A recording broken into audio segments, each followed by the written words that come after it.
बोलो श्री कृष्ण भगवान की जय हो। श्रीमद् भागवत महापुराण की जय।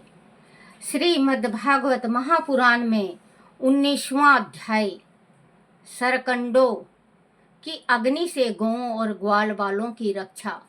श्री सुखदेव जी ने कहा, परीक्षित, जब वह सभी उस भयानक राक्षस के शरीर को धरती पर मृत्यु पड़ा देख रहे थे, तब उनकी गौएं चरती हुई एक दूसरे वन में चली गई। वह वन भीषण गर्मी के कारण सूख गया था।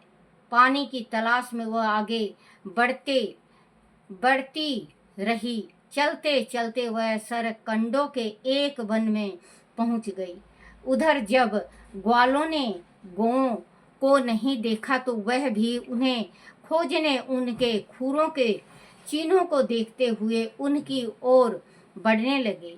आगे जाकर उन्होंने देखा कि उनकी गौएं सरकंडों के वन में घुसी हुई रास्ता तलाश करने के लिए टकरा रही हैं। वह उन्हें हंकार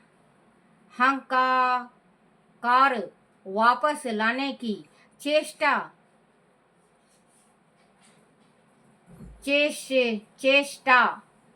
करने लगे। उस समय वह पूरी तरह से थक गए थे और उन्हें भूख प्यास भी बहुत जोरों से लगी हुई थी। उनकी व्याकुलता बढ़ती जा रही थी। उनकी ऐसी दशा देखकर श्री कृष्ण गौओं का नाम लेकर उन्हें पुकारने लगी। वह गौएं श्री कृष्ण के आवाज देने पर रामती हुई उनकी ओर दौड़कर आने लगी। परीक्षित, उसी समय वन में अचानक न जाने कैसे आग लग गई और फैलती चली गई। वन की वह दाव अग्नि वन्य जीव का काल ही होती है। तभी जोरों से आंधी भी सॉरी बच्चों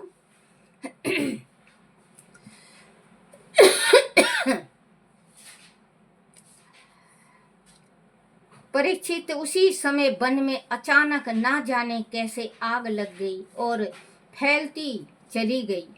वन की वह दाव अग्नि अन्य जीवों का काल ही होती है। तभी जोरों से आंधी भी चलने लगी। उसी आंधी ने अग्नि को और भी तेजी से भड़का दिया। वह प्रचंड होती अग्नि वन के जीवों को जलाने लगी। वन के पशु अपनी जान बचाने के लिए बाहर की ओर भागने लगे। उनमें ग्वाल बालों की गौएं भी थी। जब ग्वालों और गौओं ने देखा कि वन की इस भयानक आग से बचना मुश्किल है और वह तेज गति से उनकी ओर चली आ रही है, तो वह भयभीत हो उठे। जैसे मृत्यु के निकट आने पर जीव परमात्मा की शरण में जाता है, वैसे ही वह सभी ग्वाल बाल भगवान श्री कृष्ण और बलराम जी की शरण में जा पहुँचे और बोले, प्रिय कान्हा, प्रिय दाऊ, हम तुम्हारी शरण में हैं। दवा नल हमें जला रहा है, तुम हमें इससे बचाओ। हे श्री कृष्ण, हे दाऊ, आप ही हमारे रक्षक हैं, आप ही हमारे भाई बंधु हैं, आप हमें बचाओ। हम अकेले आपके ऊपर ही भरोसा, आप हमें बचाओ, हमें केवल आपके ऊपर ही भरोसा है, आप ही हमें इस विपत्ति से बचा सकते हैं। परीक्षित, अपने सखा ग्वाल बालों की पुकार सुनकर भगवान श्री कृष्ण ने कहा, मित्रों, डरो मत, तुम लोग अपनी आंख बंद कर लो। उनकी बात मान कर सभी ने अपनी आंख बंद कर ली। तब भगवान श्री कृष्ण ने उस भयानक अग्नि को चरणा अमृत की भांति पी लिया और इस प्रकार उन ग्वाल बालों और गायों तथा उनके बछड़ों को बचा लिया।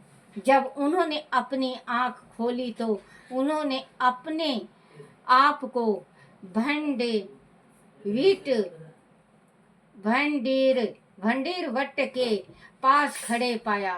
ग्वाल बाल आग से बचे निकलने के कारण अत्यंत विस्मित हुए। उन्होंने तब अनुभव किया कि श्याम सुंदर के भेष में निश्चित रूप में किसी देवता ने ब्रज में जन्म लिया है। उनके प्रति मन में पवित्र भक्ति भाव उत्पन्न हो गया। परीक्षित, सायंकाल होने पर बलराम जी के साथ भगवान श्री कृष्ण ने गोएं लौटाई। श्री कृष्ण ने गोएं लौटाई और बंसी बजाते हुए उनके पीछे पीछे ब्रज की यात्रा की। मार्ग में वह सभी ग्वाल बाल उनकी स्तुति करते हुए चलते रहे। उधर ब्रज में गोपिकाएं श्री कृष्ण की मनोहरी छवि को देखने के लिए व्याकुल हो रही थी। उनके आने पर ही उनके मन को चैन मिला। बोलो श्री कृष्ण भगवान की जय हो। श्री कृष्ण गोविंद हरे मुरारी, हे नाथ नारायण वासुदेव, हे नाथ नारायण वासुदेव, हे नाथ नारायण वासुदेव। श्री कृष्ण गोविंद हरे मुरारी, हे नाथ नारायण वासुदेव, हे नाथ नारायण वासुदेव, हे नाथ नारायण वासुदेव।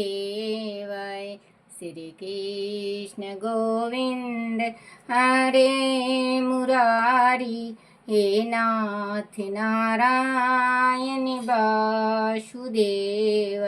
बोलो श्री कृष्ण भगवान की जय हो। आरती श्री भागवत भगवान की है आरती, पापियों के पाप को है तारती। आरती श्री भागवत भगवान की है आरती, पापियों के पाप को है तारती। बोलो श्री कृष्ण भगवान की जय हो। अपने अपने माता पिता की जय हो। अपने अपने गुरुदेव महाराज की जय हो। हे मेरे कन्हैया, हे मेरे बंसी वाले, हे मेरे गिरधारी, मेरे से कोई भूल चूक गलती टूटी हो मुझे क्षमा करना, क्षमा करना, क्षमा करना। बोलो श्री कृष्ण भगवान की जय। अपने अपने माता पिता की जय, अपने अपने गुरुदेव महाराज की जय। श्रीमद् भागवत महापुराण की जय।